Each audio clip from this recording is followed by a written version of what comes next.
जय हिंद दोस्तों। इस वीडियो में बात करेंगे धारा 107, 116, 151 सीआरपीसी की इन तीनों धाराओं के बारे में बात करेंगे। ये सामान्य सी धाराएं हैं, लोगों को सामना करना पड़ता है इन धाराओं का।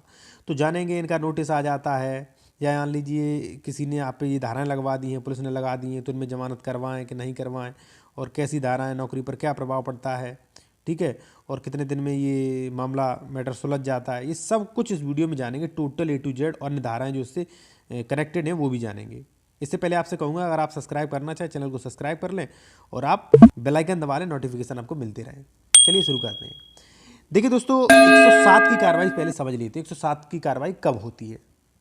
धारा 107 जो है, 107, ठीक है, 107 जो है वो इन दशाओं में लगाई जाती है जैसे एसडीएम को ये शंका हो कि फला व्यक्ति जो है ये समाज में अशांति फैला सकता है या शांति भंग कर सकता है, ये कहीं हंगामा काट सकता है, तो ऐसी कंडीशंस में धारा 107 लगा दी जा सकती है।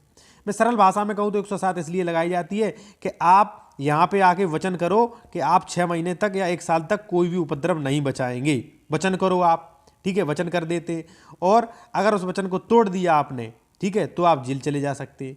नॉर्मल सामान्य भाषा में। चलिए प्रक्रिया भी समझ लीजिए। तो 107 की कार्रवाई कब कब होगी आप पे? जब एसडीएम को लगेगा कि आप अशांति फैला सकते हैं।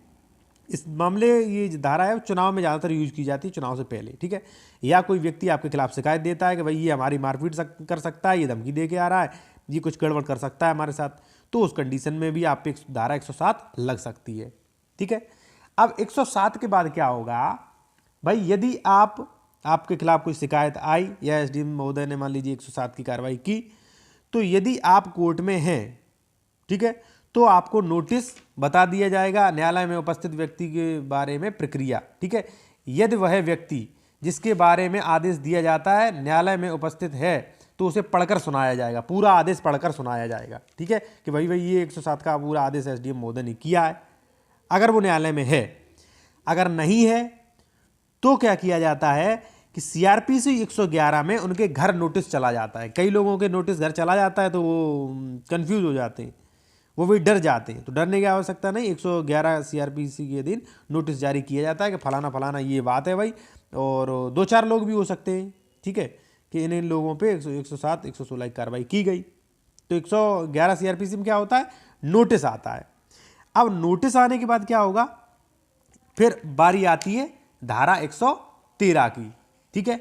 अगर मान लीजिए आपके खिलाफ नोटिस जारी यानी कि आदेश जारी हो गया, ठीक है, आदेश जारी होने के बाद आप नहीं आते, लापरवाही करते हैं, तो न्यायालय जो है वो आपको समन भेज सकता है, यानी कि लिए बुला सकता है कि भाई आप इस तारीख को आइए, ठीक है, और आप नहीं जाते हैं तो फिर भेजेगा वो वारंट। अब देखिए, वारंट कट गया तो कोई पुलिस अधिकारी, अगर वारंट कट गया तो कोई पुलिस अधिकारी के अगर हत्थे चढ़ गए तो वो पकड़ के लाएगा आपको।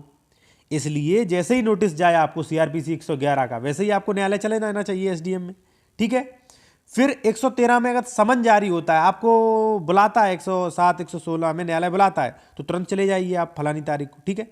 नहीं जाते तो वो भी वारंट जारी कर सकता है, वारंट जारी कर दिया तो आप पकड़ के आओगे, ठीक है जी। अभी समझ लीजिए, तो 113 की कार्रवाई हो गई। इसके बाद वो आता है भाई नंबर 5वां जो नंबर आता है वो आता है 116 का। भाई जब आप जाएंगे तो आप भी तो कहेंगे कि महोदय हमने ये काम किया ही नहीं है, ये गलत सूचना, गलत शिकायत है। तो भाई जब आप ये कहेंगे तो कोर्ट जो है उस पर जांच करेगा। तो 116 जो होती है सीआरपीसी की धारा 116, वो जो सूचना दी गई है एसडीएम को, जो सूचना मिली है कि ये व्यक्ति उपद्रव मचा सकता है, ये खुरापाती व्यक्ति है, तो जो सूचना मिली है 107 में जो कार्रवाई हुई है उसकी इंतला की सच्चाई के बारे में जानेगा, ठीक है। तो 116 जो है वो उसकी जांच के लिए, ठीक है, जांच और विचारण के मामले में, ठीक है। और जो दूसरी पार्टी है जिसने कहा है कि ये व्यक्ति खुरापात कर सकता है, ये व्यक्ति समाज में कोई दिक्कत कर सकता है, उससे कहा जाएगा कि भाई आप इसके खिलाफ साक्ष्य दो कि ये व्यक्ति उपद्रव मचा सकता है, ये चीज़ कर सकता है, ठीक है।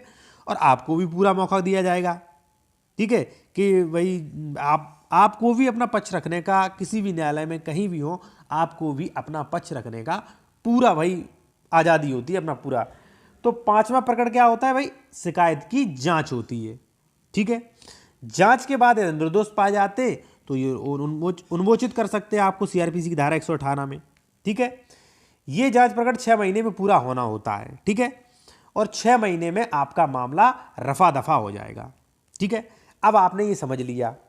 अब भाई आप ये जान लीजिए कि 107 की कार्रवाई हुई, ठीक है, आपको आदेश गया, और क्योंकि आदेश जाएगा तो आपसे बॉन्ड मांगा जाएगा कि भाई आप जो है अपनी जमानत दो हमें, 6 महीने तक कुछ नहीं करेंगे, ठीक है। मुचलके के सहित या मुचलके रहित जैसा भी हो, जैसा भी मांगा हो, ठीक है।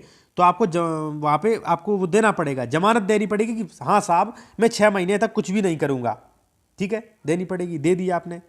अगर फिर आपने ये जमानत तोड़ दी भाई, ठीक है, आप एसडीएम कोर्ट में लिख के दे आए कि भाई हाँ 6 महीने तक मैं कोई भी वो नहीं करूँगा, और फिर आपने वो तोड़ दिया, तो वही सीआरपीसी की धारा 122 के अधीन बंद पत्र तोड़ने पर कार्रवाई पर सजा हो सकती है, आप जेल भी जा सकते हैं, ठीक है।